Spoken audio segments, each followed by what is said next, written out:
We're going to talk about Psalm 92. It's a song for Shabbat, actually. A song for Shabbat. And what a perfect song for Shabbat. So you're telling me it's a song for Shabbat, not for Sunday? Not for Sunday, but it's a good one to read. And when it says song for Shabbat, it was something that he wrote for that. Doesn't mean you only read it on that, but nonetheless, you know, we always refer to David like we refer to Judah, the heart of God, the heart of the tribes. Judah, being in the southern kingdom, became the heart of the people of God, which is why most people just lump them all in a boat and say Judean. And the ancient region was known, where they have the West Bank, was known as Judea Samaria. So that was all biblical history, belonged to the chosen people. And when you get to understand the hatred of God and the hatred of his people, Cain and Abel, it's jealousy, envy and jealousy. Before Israel became a nation, that many of the Jews went back and they began to buy the land off the Arabs. So they sold it to them, and it wasn't like the land today. That's how the kibbutz were formed. It was just useless land. It was useless land. I think Mark Twain said, "Why would anybody come here?" It was a swamp. It was useless, just nothing. But the Israelites wanted it. We'll take it. And think about it. They took the land that many of the Arabs were occupying, and they were the first occupiers in modern history, and they weren't doing anything with it. I'll sell it to them. They didn't care about the land. When you look at what they did with the kibbutz, and they came back because they had the knowledge. They had the knowledge, the information, the technology, obviously, Adonai on their side. Why? You're taking care of the land. Remember, much of the punishment and judgment was because of what was done to the land. The land first, and then what you are doing to people and to each other. But it's the land first. The climate change people do get that part. They don't even know why they got it right. That they care about the earth. Well, yeah. Some church people are lousy with the land. All they want to do is go to church and shout and read scriptures while they pollute and destroy the earth and the land. And much of this destroying of the land, remember many of the pilgrims that came to America were so zealous, they were agricultural people, and yet even they did not honor God's law for the land. It's not just tilling the land, it's also giving rest to the land. 1 day every 7 days and 1 year every 7 years. That's right. And who were doing that? The indigenous Indians here. They weren't over hunting. They weren't overfishing. They weren't over farming. They had a respect for the land. And you see that a lot of times in those New Age cartoons and movies, right? Avatar, the land and the animals. It wasn't for sport, it was for food. And they would thank the animal for giving its life for them. And they would thank the grain and the field for giving its life. There was a respect for the land. The Lord loves it when you honor the land. After all, he said when he got done making the earth, it is good. People forget Adonai's love for the planet. Well, he made it, obviously. Many times in faith, people talk about the planet as if it's something apart from God itself.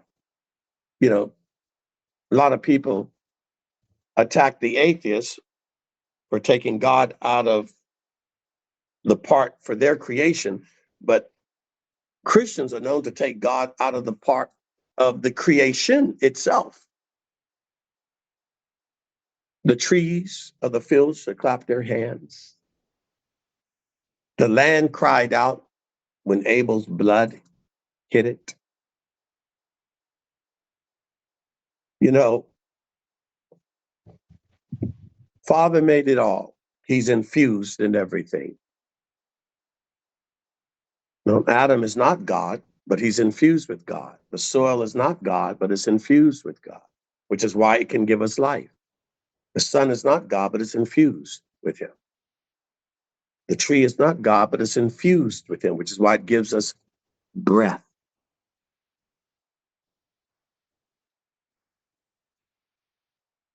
It gives us breath.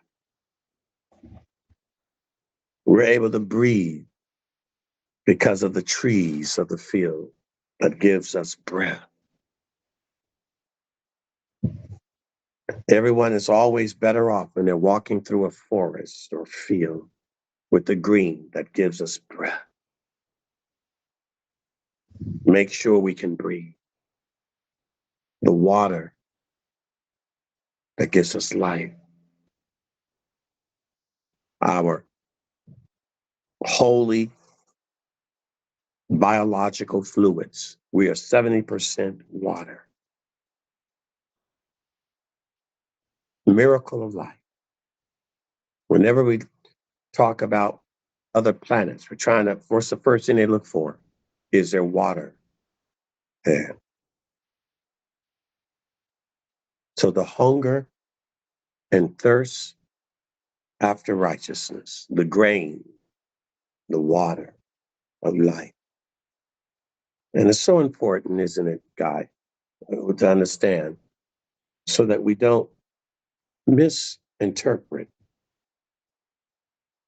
Don't worship the land, worship he who made it. It's not the Bible or the Talmud. It's the one who's the author and finisher of every word. However, you come into knowledge of it. And the majority of that knowledge is supposed to come from hearing it, not reading it. Did you know that? Faith cometh, trusting in him cometh by hearing. Most of you don't hear. You're not engaged in the hearing. And even when you do hear, it's hearing some sort of an audiobook, someone who just reads to you the words written, but there's no conversation, there's no interaction. When he said hearing, he wasn't talking about recording, there was no such thing. It was about a real human interaction with somebody who can explain to you the meaning of what you're hearing. Otherwise, it's just plain parables, like the people heard, the crowd heard, and Yeshua said, it's not given for them to understand. It is given for the disciples, those who have relationship, those who seek to understand. And it's the same thing today. You hear, but you do not understand, because you're just hearing deafly and blindly. Yeah, it's not active hearing. It's not, which is really listening, active hearing. It's active, like love. Your lips say you love me, but your actions, your heart's far from me. It's active. It's not just something that's done on a surface level. If you're hearing on a surface level, you're not hearing. If you're loving on a surface, you're not loving. That's why it goes in telling you what love does, not so much what love appears to say. What love does. If there's love, it's a verb. Love is a verb, not an adjective. Hearing works the same way. It's a verb, active hearing. It's not an adjective. You'll know someone is hearing if they do. You know someone is loving if they're there for you, if they're doing. It's active. It's animated. But you live in a world where people are far more comfortable having conversations every day with anything but a conversation in the Lord, active in the Lord. And so many really translate their faith as long as they're reading something. They're not in a Bible study. They're not sitting with someone. They're not in a conversation. They're, as long as I'm listening to a podcast, or as long as I'm listening to a song, that's not active. Even when COVID shut down, you went on Zoom to be active with your employer and your workers. They had to keep some engagement going on, the active engagement. And then they had to get people back in the office, in the environment where you're engaged. But if you're not in an environment or in a relationship where you're engaged, and it's so funny because so many people who claim to be followers have no engagement, very little engagement. And the worst part is then when you do finally talk to them, you're able to hear all of the attitude they have, the nastiness. They can't even understand what you're saying. Well, how could they? They're not engaged. They can live close to you, be down the street from you in the same city as you, or even in the same house. They're not engaged. But they have no problem being engaged in the world all day long. You're not engaged. And what distinguishes David is this engagement. You know, I was reading a prayer in Tehillim, Psalm 86, and David said, "Listen, Adonai, answer me. I am poor and needy. Preserve my life, for I am faithful." Now, you can't say that unless it's true. And first of all, David never said things that weren't true, by the way. And whenever he was confronted, he never started defending himself. He just repented. He repented. He turned to Adonai, and he always gave a penitence offering. He never said, "I'm sorry," without giving an offering of penitence. It wasn't just saying something. It had to cost him. David was faithful to Adonai. So he could say that. Save your servant. I know very few who could say that when they're in need. When, Lord, I'm not doing well. Don't forget your servant. I've been faithful. Who else did that? Hezekiah. You know, Hezekiah was one of the best kings of Israel, but, you know, Papa had some issues with him too, didn't he? Yeah, well, his time came, he was sick. The prophet said, "Well, get your house in order, your time is up." And what did he do? He turned to the wall himself. He didn't turn to the prophet. Turned to the wall and started crying out to Papa. I turn to the Lord in my final hour. Come rescue me, oh Lord, 'cause you're the one I love. So turn to the Lord. I praise him day by day. Come rescue me, oh Lord, and hear me when I pray. That's exactly what Hezekiah did, didn't he? He sure did. The Lord heard his prayer. What did he say? Haven't I been faithful? He's praying like David. Haven't I been faithful?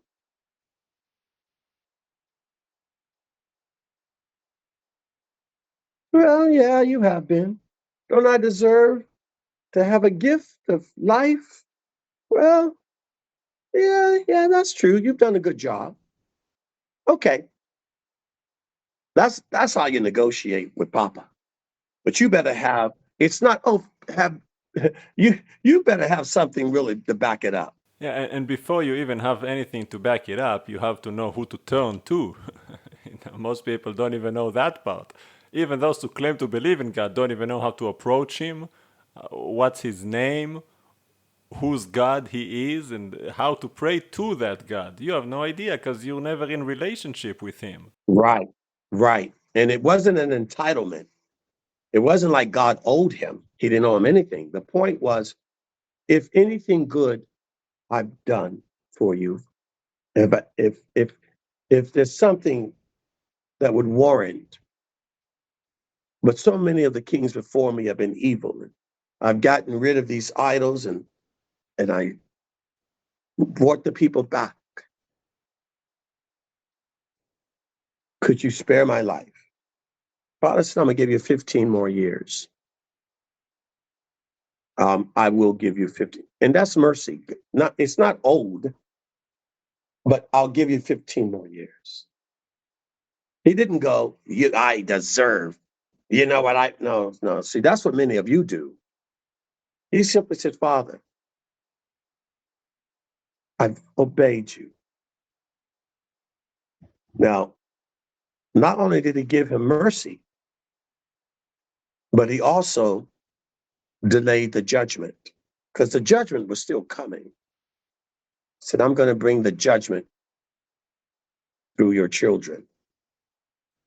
My word is still going to come to pass. I will put it off for 15 years, give you 15 more years of life on this planet. And then I will exercise my judgment. Nineveh got mercy, but they got the judgment later. Solomon, right? Later, he got to build the temple. The Lord kept his promise. I will fulfill it through your son. So think about it. The Lord got the whole world in his hand. So to delay a judgment for 15 years, think of how many pieces he has to move, right? I mean, like Yeshua said, well, the axe is at the root, right? The trees are ready for the harvest. So think about all the things he had to move. Babylon was already ready for war, but they had to be put off for 15 years. And the Lord had to keep them around, so Babylon got blessed too for another 15 years, that they remained because he was still going to use them. So you can see the overall blessing. The people in the land got blessed. Everybody engaged in this environment, in this scenario, were blessed with an additional 15 years of relative peace. And when you're righteous and holy and faithful, even the unbeliever gets blessed because the judgment on them becomes delayed or softened. Sodom and Gomorrah was going to be saved had there been 5 righteous people. You say 5? That's only 5? Well, he brought it down to 5. He started off, I think, with 40 or something, right? Came down to 5. He started with 50 and came down to 10. It came down to, I always say 5, don't I? Came down to 10 because there wasn't even 5. He stopped at 10, but there wasn't even 5. There wasn't even 10. Obviously, there wasn't 5. And when you think about it, there was only 1. And the math just didn't add up. I've encouraged people, if you're going to be evil and nasty, whatever you do, don't do that to a righteous person that's a faithful servant of the Lord. The power of one righteous brother or sister in the Lord. Touch not my anointed and do my prophets no harm. Touch not my prophet, right? You have to understand the value. They tried to get Baal to curse Israel. What? Do you realize what happened? One person talked behind Moses' back, his own sister and brother. And when the Lord heard it, he went after them. Korah tried to lead a rebellion against Moses. He went after them. You don't understand how Father takes that so serious. If you want to treat somebody nasty, you'd be more justified with going after some of those godless people in your family and who you work with and in the world.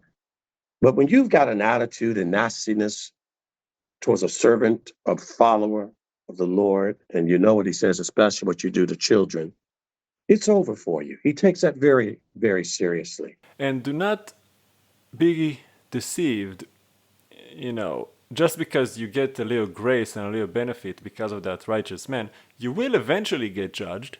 We've seen it in situations like Stephen's old job where he worked and the boss was wicked, but for Stephen's sake, the boss was blessed because the Lord was blessing Stephen, and the residual blessing came to the boss. If somebody is taking care of you, they're wicked, the Lord will give them grace because they're taking care of you. They're still going to get judged later, but for the time being, they get the blessing. So all of these wicked people that abuse the holy ones, they don't see the immediate judgment, and that is why they mock God for the most part. Don't worry, you get a blessing for the time being because we're still in relationship and the Lord is providing for me and you're just the means by whom the provision comes. But eventually, you're gonna meet your end. And there's nothing worse than to violate an offering of God. Many of the priest's sons were doing that. I think Eli's sons, violating the offering that's supposed to go to God. When you take money and you use it for alcohol, cannabis, drugs, all kinds of things, you rob God. That's Malachi. You take the things that God has blessed you with and you use it to buy sinful things. You give it to the devil's house. Do you realize what's happening to you or what's going to happen to you? Do you not realize that? Do you not even think about that? The Bible is full of examples of that. Nobody needs to tell you that. See, I am convinced that most of you, you don't listen, nor do you even believe what you're being told or what you could read for yourselves. You justify it. And that tells me that the Lord has just turned you over to wickedness, because when it's so obvious, it's like liberals. There's no reasoning with left-wing liberals. It's impossible. They call it some sort of mental illness. Common sense just has it doesn't make sense to you. It's like, how did it make sense just because somebody is black to tell them they have to drink from a different water fountain and come to the back of a door? There were laws. You can't vote because your skin's dark. What does that have to do with voting? Nothing.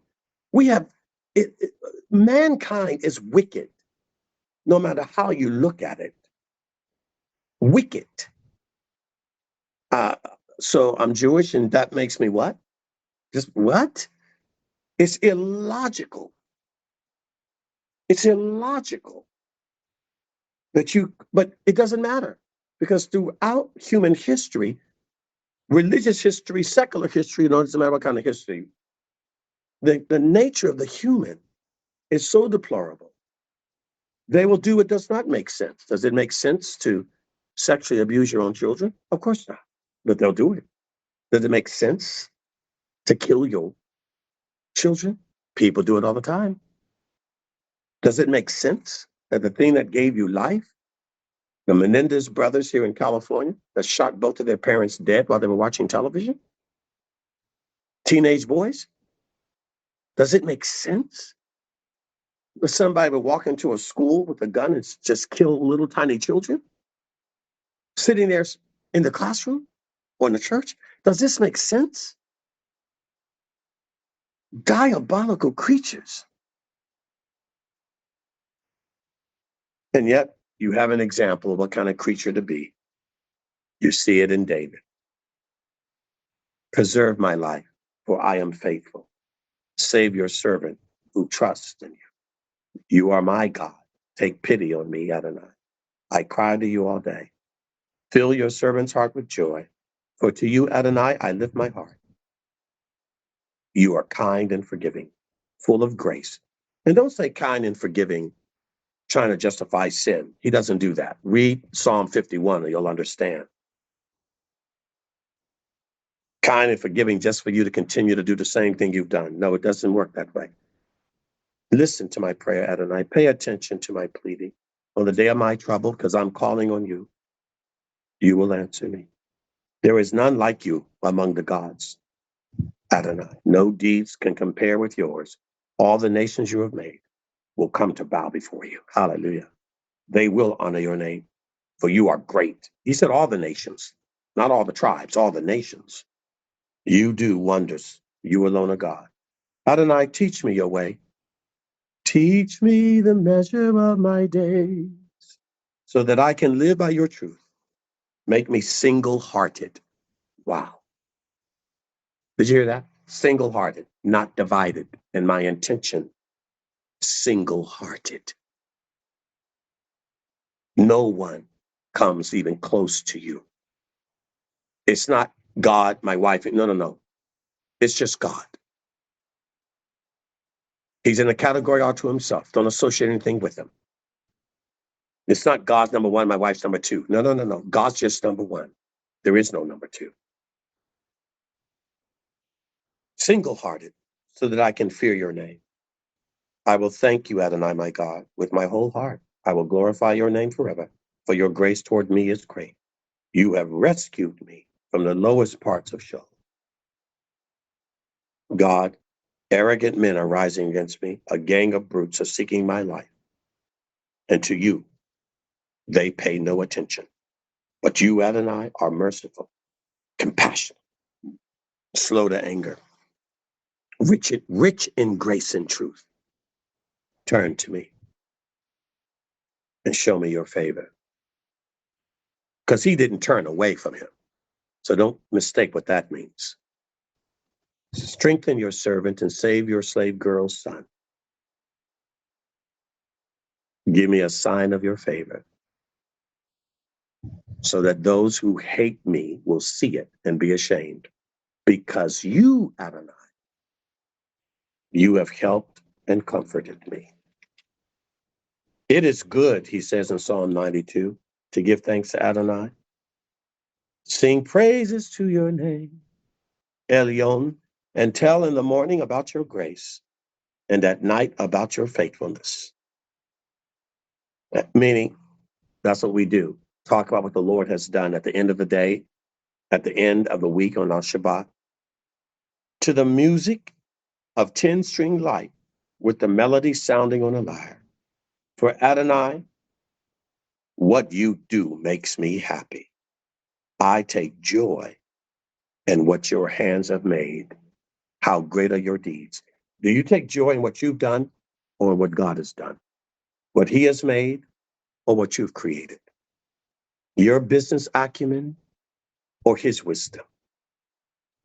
David says, stupid people cannot know. Fools don't understand that when the wicked sprout like grass and all who do evil prosper, it is so that they can be eternally destroyed. Did you hear that? He's like, you don't understand. When you see the wicked sprouting like grass, they're all over the place. And it seems like they're making billions and millions or whatever, you know, the world. It's for an eternal destruction, while you, Adonai, are exalted forever. For your enemies will perish, and they will be scattered. Let God arise, and his enemies be scattered. Let God arise, and his enemies be scattered. We used to sing that. You see, it's hard to explain to many of you because you wrapped yourselves and entombed yourself and have ensconced yourselves in the world. And therefore, your faithfulness to God is always contingent upon what's going on in the world, not the opposite way around.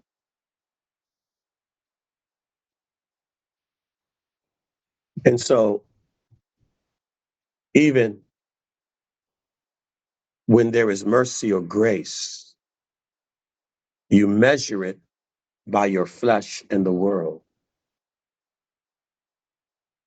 Many believers serve the Lord regardless of being put in a furnace or being killed. And they didn't see themselves as a failure because they had their houses taken or lost their wealth. You know, you can be the people of God and lose your wealth. You can be the people of God and lose your health. That was the whole point of Job. You think that someone who doesn't have any money or isn't doing well is less righteous? The people that I know that have more money than me and doing better than me turned out to be the most wicked. And they have Bibles and say they believe in God. And they're nasty, unforgiving, grudgeful, hateful. A heart is a heart, doesn't change. To maintain, to be a follower of the Lord, you will be that if you got $1 or no dollar. You will be that if you're sick in a hospital bed or running around faster than a wolf. You've got health and strength and muscles, but it won't matter. Muscles or no muscles, money or no money, lovers or no lovers, children or no children. You're going to serve the Lord anyway. Your faithfulness is not dependent upon any of that.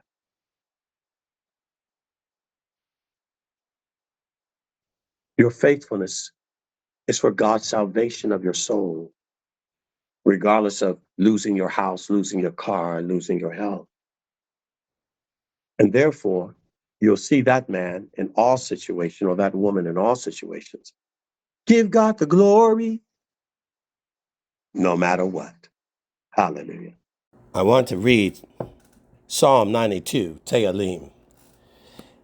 It is good to give thanks to Adonai and sing praises to your name, Elyon, to tell in the morning about your grace and at night about your faithfulness, to the music of a 10-stringed harp and lute, with the melody sounding on a lyre. For Adonai, you make me happy. You make me happy, Lord. I take joy in the hands. What they have made. How great are your deeds, Adonai. How very deep your thoughts. Stupid people can't know, and fools don't understand that when the wicked sprout like grass, and all who do evil prosper, it is so that you, Lord, will eventually and eternally destroy them. For they will be destroyed, while you, Adonai, are exalted forever. For your enemies, Adonai, your enemies will perish, and all evildoers will be scattered.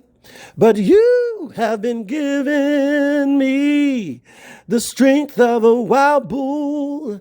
You anoint me with your fresh olive oil. And my eyes have gazed with pleasure on my enemies' ruin.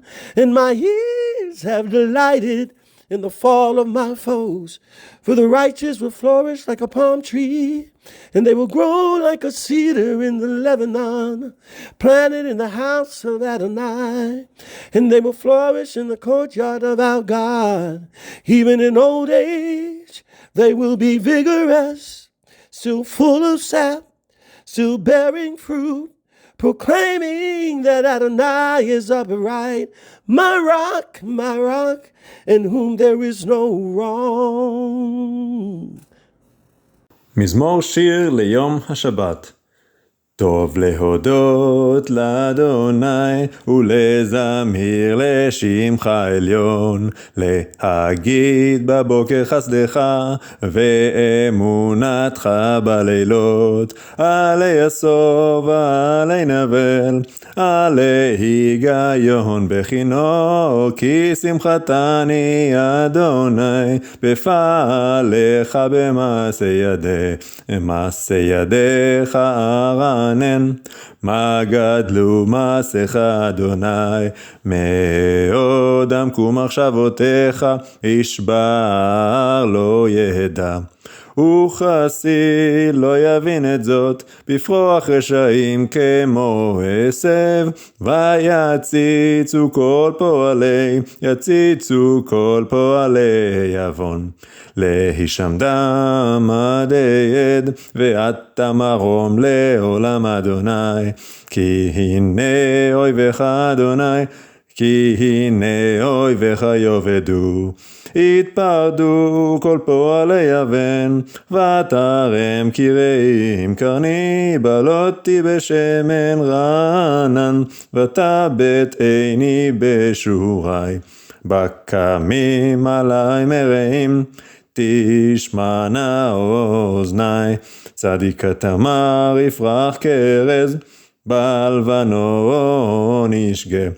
שתולים בבית אדוני, בחצרות אלוהינו יפריחו, עוד ינובום בשבע דשנים, ורעננים יהיו. להגיד כי ישר אדוני, צורי ולא אל תבוא.